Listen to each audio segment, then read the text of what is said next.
particular months because people will be traveling for Hajj. And month of Muharram because people will be coming back after having performed the Hajj so that they are safe on their route back as well. And then month of Rajab by itself, there has merits that are associated with it. When you hit someone, when you kill someone in these months, the indemnity is twice as much. The blood money is twice as much. And therefore killing someone or harming someone or doing any of these things will have consequences which are twice as much. And these are some of the laws that have been stipulated in our doctrine as far as these months are concerned. But we see the barbarism that is coming from this regime which is attacking these poor Muslims regardless of what month that they might be in. But do you say, is it okay for this regime to go ahead and defend itself? Well, yes. Because the ayat of Quran says what? It says in Surah Baqarah 194, Ash-Shahrul Haram Bish-Shahrul Haram Wal Hurumatu Qisas. Shahr Haram with Shahr Haram. And whenever there's Hurumat, there's Qisas and there's redemption for that. So it's nothing wrong for you if someone comes knocking on your door that you have the right to go ahead and defend yourself. Today, and rather tonight, I wanted to open up for the next 10 nights as to what we will be discussing.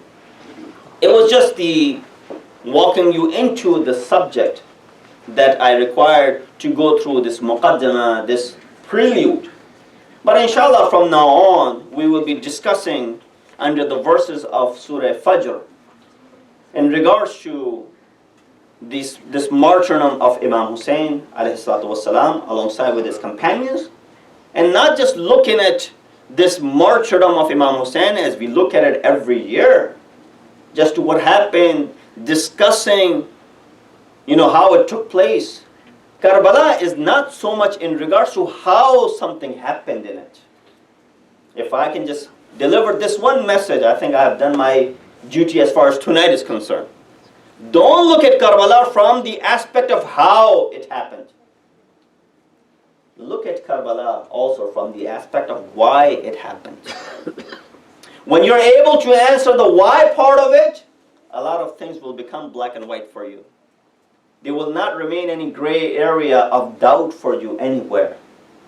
Don't look at things from how, because how part of Karbala, how did it happen, how did they end up being there, none of those things will solve many things. That will only picture for you the gruesome brutality that was committed by Banu Umayyah. That's all. It will just paint a picture and draw a picture of how someone was killed. How brutally Imam's head was severed. How brutally son of Hassan Qasim was put into pieces. How some of the other companions were killed. It will only give you a gruesome picture of that. The fatalities and the atrocities committed by Banu Umayyah. Which is very good. Why? Because without this, you will not be able to stir up the emotions of those who do not know anything about Karbala and Ashura. You need to go ahead and explain to them. A 6-month-old who's thirsty for 3 days, hasn't drank any milk or water, what do you do to him? When a father brings this 6-month-old in his arms, demanding water, what should be given to this 6-month-old? A 3-pronged arrow piercing through his body? Is that the response of the civilized people? Yes, civilized people. This tells us that the grudge and the love of the world was to the extent that no civility remained in these people. That they were so blinded by the promises that were given to them that they did not hesitate in killing and severing the heads of the family of Rasulullah. It was very difficult, I think maybe few years ago, maybe 5 years ago or 10 years ago, for many of us to even realize, how is it possible, and a lot of people raise questions, how is it possible for someone to kill someone and then remove their head, behead them? I don't think anyone has any doubts anymore, does? With all the atrocities that are being committed by the Yazids of the time, the followers of the Yazids of the time, it is very easy for us to now understand how they were able to behead people back then. They're doing the same, committing the same crimes today.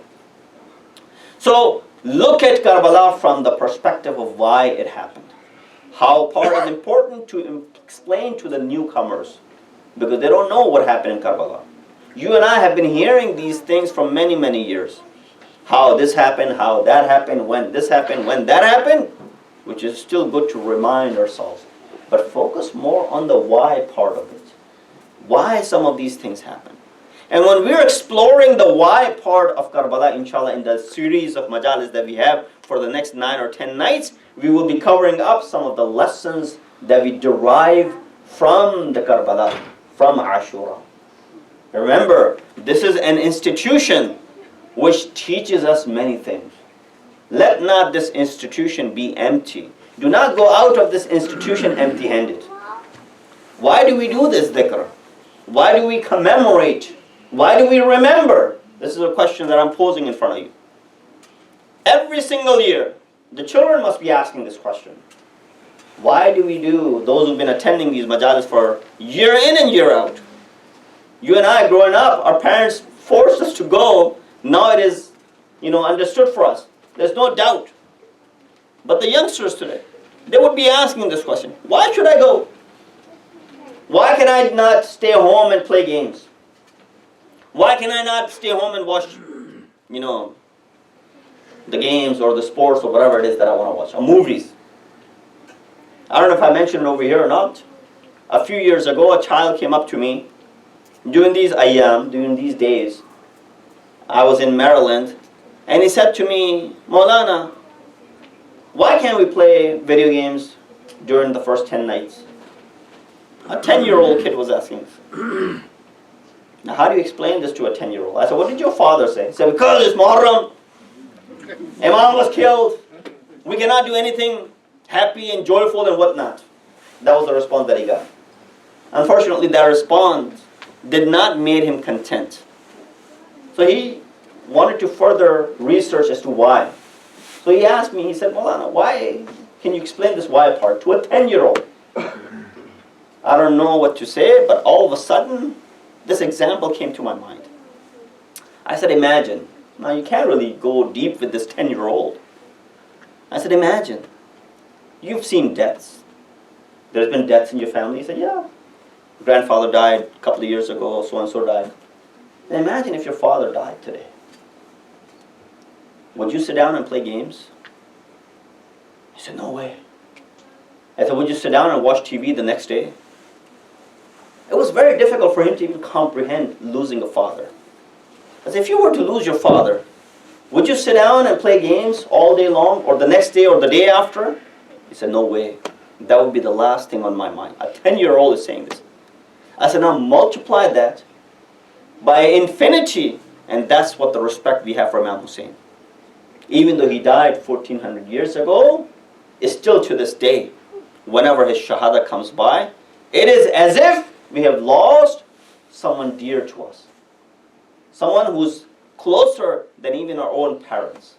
He understood to an extent. He said, now I know why I must refrain from this, why I must refrain from this. Because when they are sorrowful, when they're sorry, and when they're in the state of sadness, that means I must be also in the state of sadness. You remember what our 8th Imam said to one of his companions. His name was Ibn Shabib. He said, Ya Ibn Shabib, in kunta baqiyan ala shay'in fabki lil Hussein. If you wanted to cry for anything, then weep for Hussein. فَإِنَّهُ ذُبِحَ كَمَا يَذْبَهُ or يُذْبَهُ الْكَبْشِ. Because Imam Hussein was slaughtered the way, sheep and goat are slaughtered. And alongside with him, 18 of his family members were slaughtered. La yashabihuna. There's no one resembling them on the face of the earth. Oh Shabib, if you want to cry, cry for Hussein. Oh Shabib, if you want to be raised with Hussein, then be happy on the occasions when Hussein was happy. If you want to be raised and mahshur with Hussein, then be sorrowful and sad on the occasions that Hussein was sad. This is the whole philosophy behind it. Why do we celebrate? Why do we commemorate? The question still remains. I don't know if I still have time or I'm running out of my time, but I think I have a few more minutes. That why do we have this every single year? I'll leave that up to your beautiful minds to think about. Why every single year we repeat this dhikr, this remembrance. And sometimes it is a lot of repetition, a lot of redundance. When you go to school, this is an institution only religious. When you go to secular education, you don't repeat anything. If you repeat, that means you only failed it last year. That's why they're making you repeat it. Why is it that we're repeating this dhikr every single night, every single year? I'll give you the answer tomorrow. Keep you interested in it. A logical answer from the verse of Quran as well as the hadith from our Prophet Muhammad Mustafa sallallahu alayhi wa sallam.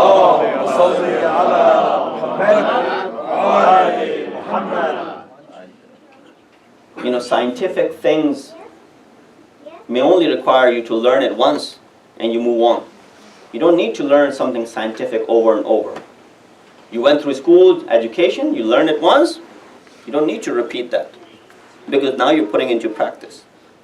But when it comes to moral education, ethical education, it has to be repeated over and over and over again.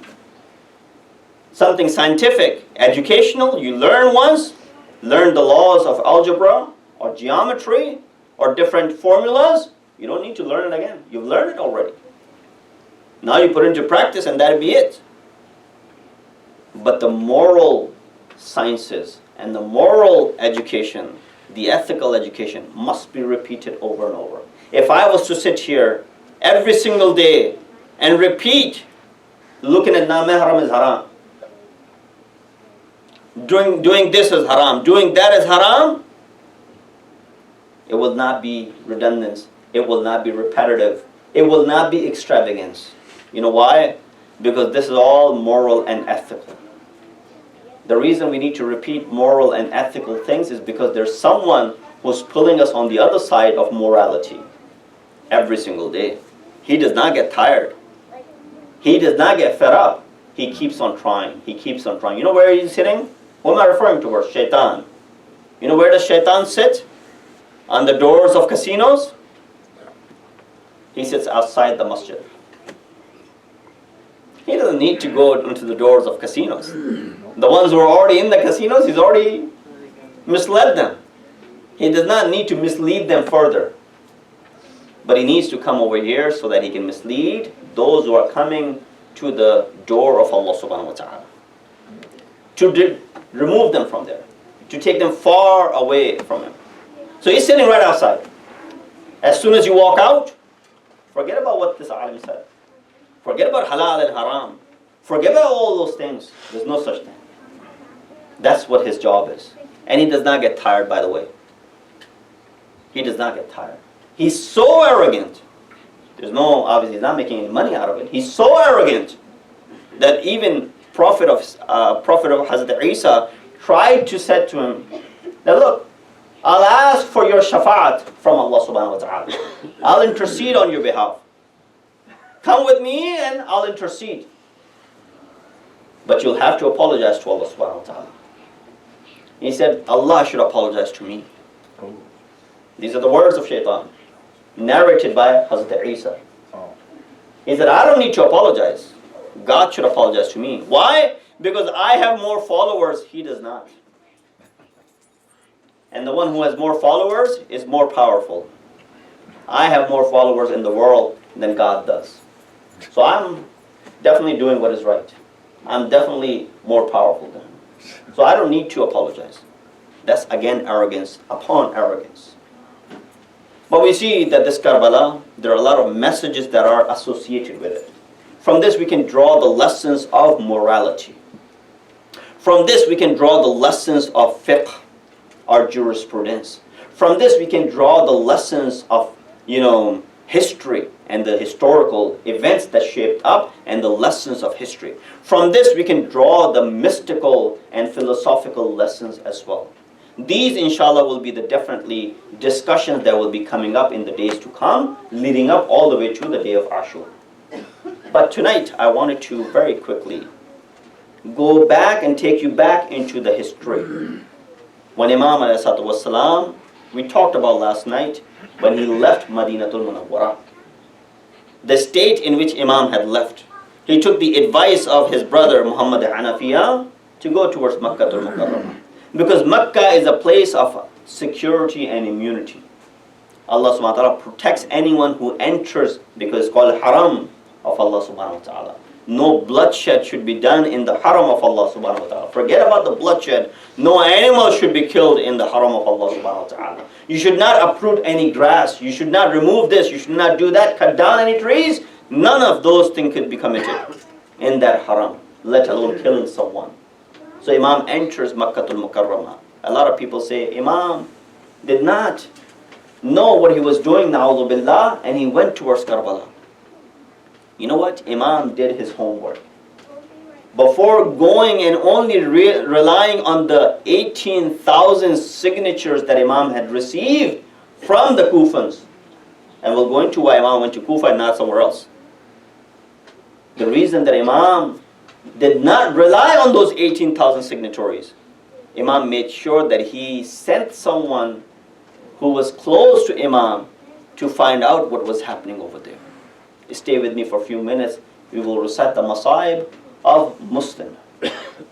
Hazrat Muslim ibn Aqil is a cousin of Imam. Very close companion of Imam Hussein. And so close that Imam chooses him to be his ambassador when he sends him towards Kufa. He sends a letter with Muslim, stating his intentions. And when Muslim ibn Aqil arrives in Kufa, when he enters in Kufa, goes directly to the house of Mukhtar ibn Ubaydullah al-Thaqafi, makes that to be a place of contact, recites the letter of Imam to those who are coming to visit him. People will listen to the letter of Imam, words of Imam, and they will start crying. Imagine you write your letter to Imam of your time, as we all do on 15th of Shaban, we write this arida, right? We send this letter and drop this letter to Imam of our time. Imagine if the reply comes back to you. You wrote, "Oh Imam, I want to meet you." A reply comes in your mail, "We are ready to meet you." How would you feel? Are we ready to meet our Imam? Have we written a letter showing our interest to meet our Imam? Or all we write is, "Imam, can I have this? Imam, can I have this? Imam, can I have this?" That's it. Imam, when Muslim will recite the letter of Imam Hussein, people will weep and they will cry because they were listening to the very words of Imam of their time. Muslim ibn Aqil sees this anticipation. He writes to Imam Hussein saying, "Do not waste any minute, come towards Kufa right away. These people are with you. I have all of the Kufa with me." But the change of events took place as the governor of Kufa was changed and Ubaydullah ibn Ziyad was replaced by him. He comes in and the same tactic is applied. He goes to the weak ones. He goes to the children. He goes to the household members. He goes to the mothers. He goes to the wives. He goes to the sisters and tells them that if your husbands, if your children, if your brothers did not give up their swords, there's an army coming from Sham which will kill everyone. Right away, once again, these Kufans who did not show support to Ali ibn Abi Talib are relinquishing their support to Imam Hussein. And right away, they are backing away. They backed up, leaving behind everything, to the extent that Muslim ibn Aqil, when he led the prayers, all of the Kufa was with him. But at night time, when he stands up for Salat, 30 people were with him. When he turns around, nobody was with Muslim ibn Aqil. Imagine being in a strange city by yourself for the first time and not having any support, none whatsoever. That's what Muslim ibn Aqil is facing. He's wandering onto the streets of Kufa until he stumbles in front of a house owned by a lady named Taw'a. She comes out of the house, sees this man, seems like a very honorable man. She says, "What do you need?" "I'm a very honorable woman. Please don't sit in front of my house." Muslim asks for some water. She gives water out of humanity, and then he sits there. She said, "Oh man, why don't you go to your home?" Imagine hearing this Then why don't you go to your home for a person who does not have any home? He said, do you know who I am? I am the messenger of Hussein ibn Ali. I am the cousin of Hussein. My name is Muslim. As soon as Taw'a hears this, she says, how can I not recognize you? You're the ambassador of my master. Please come inside my house if you need any refuge. Muslim makes that to be his last night. He spends the whole night in performance of the ibadah. And he's performing the duties of ambassador of Imam Hussein.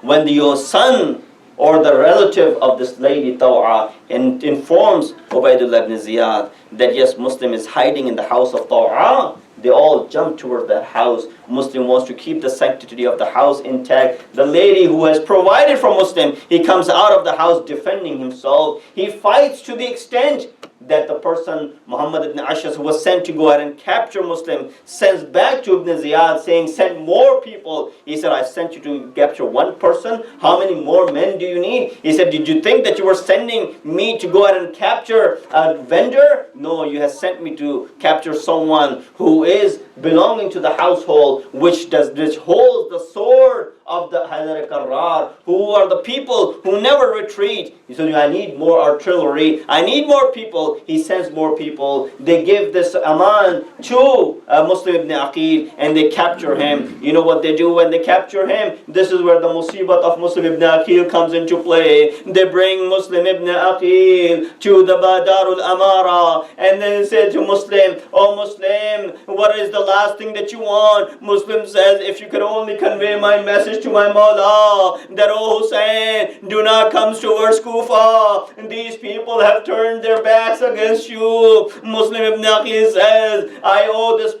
much to so and so. Sell my shield and my sword and pay off my debts. And then Muslim ibn Aqil was hung from the top of the door and his head was severed and then his body was paraded into the streets of Kufa. As soon as this news reaches Imam Hussein, he goes into the tents, he goes inside and he calls upon the daughter of Muslim. When the daughter of Muslim comes, Imam holds her close to himself. He puts his hand onto the head of the daughter of Muslim.